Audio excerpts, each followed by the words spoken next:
टेढ़ी ते देसी रलिया हुंदा दोगला। वो भी अगर अच्छी उहदी सेवा करिए, अच्छी खिदमत करिए तो वह भी अच्छा प्रॉफिट दे जाता। वैलकम हो गया जी सारे भरावां नूं मेरे चैनल ते। अच्छा जी, जिहड़े भरा मेरी वीडियो वेंदे ने और मेरी वीडियो नूं सुणदे ने उन्हां सारिआं नूं पेंडू लोग की तरफों अस्सलाम वालेकुम जी। अज फिर मैं एक नवी वीडियो नाल तुहाडी खिदमत च हाज़र होया जी।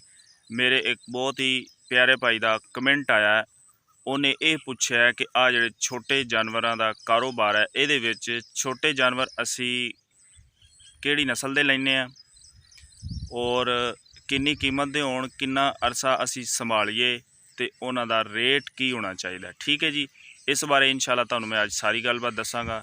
जिहड़े भरा मेरी वीडियो वेखणगे वो मेरे चैनल नूं लाजमी सबसक्राइब करन, अगे भी शेयर करन और एक कारोबार शुरू करन। इंशाअल्लाह उन्हां नूं बड़ा ही फायदा होएगा। ठीक है जी। अच्छा जी, अज वाली अपनी वीडियो शुरू करने हैं तो तुहानूं मैं वो सारी गलबात दसांगा जिहड़ी कि एक मेरे बहुत ही प्यारे भाई ने पूछी है मेरे को। ठीक है जनाब, पहले नंबर ते उन्हें ये पूछा है कि जानवर किहड़ी नस्ल दा लैना चाहिए। ठीक है जी, और जनाब अगर नस्ल वेखी जाए तो फिर उन्हां दे रेट बड़े ने, कीमतां बड़ियां ने। तुसी अगर स्टार्टिंग च कारोबार शुरू करना चाहते हो ना तो फिर जनाब तुसी दरम्यानी नस्ल लै लो। ठीक है, दोगली जिन्हों असी साधने हैं, टेढ़ी ते देसी रलिया हुंदा दोगला। वो भी अगर अच्छी उहदी सेवा करिए, अच्छी खिदमत करिए तो वह भी अच्छा प्रॉफिट दे जाता। ठीक है जनाब। अच्छा, दूसरे नंबर पर उन्हें ये पूछा सी कि असी रेट मतलब किन्ने तक लैने चाहते हैं। रेट जनाब अगर तुसी ये दोगला लेना चाहते हो ना, छोटा ही बच्चा, तो वो तकरीबन 15,000 का तुहानूं सही मिल जाएगा। अगर मार्केट चो लेना चाहते हो फिर वेख के लवो, अगर तुहानूं इलाके चो मिल जाता तो फिर भी तुहानूं 14-15 का ठीक मिल जाएगा। ठीक है जी। तो शर्त है कि वो जानवर बीमार नहीं होना चाहिए, सेहतमंद होवे हर लिहाज नाल। ठीक है।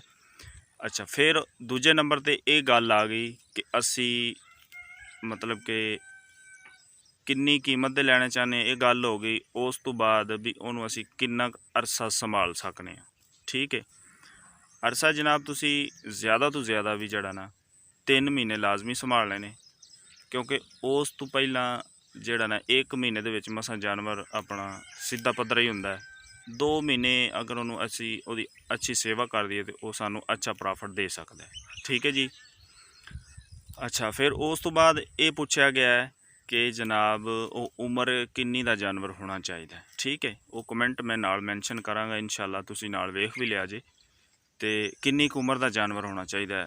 अच्छा, भी बिल्कुल जिहड़ा जानवर है ना बिल्कुल छोटा भी नहीं लेना, जिहड़ा कि वो पट्ठे भी ना खा सके।